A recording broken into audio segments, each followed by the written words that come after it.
સમગ્ર ગુજરાતમાં ચકચાર મચાવનારી હવે આ ઘટના છે અમરેલી લેટરકાંડની ઘટના છે। હવે આ લેટરકાંડમાં સ્ટેટ મોનિટરિંગ સેલના વડા નિર્લિપ્ત રાયે તપાસ પૂર્ણ કરી લીધી છે। હવે તેઓ રાજ્યના પોલીસ વડા વિકાસ સહાયને સમગ્ર મુદ્દે રિપોર્ટ સોંપશે।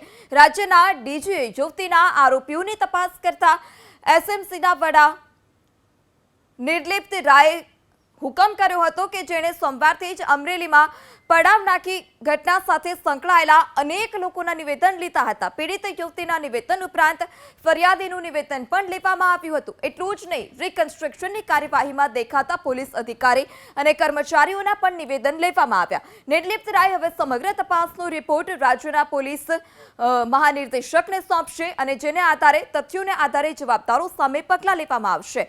તો આ તરફ મુખ્ય સૂત્રધાર મનીષ વઘાસિયા, જશવંતગઢના સરપંચ અશોક માંગરોળિયા અને જીતુભાઈ ખાતરાને હાઈકોર્ટે જામીન પર મુક્ત કરવા હુકમ કર્યો છે।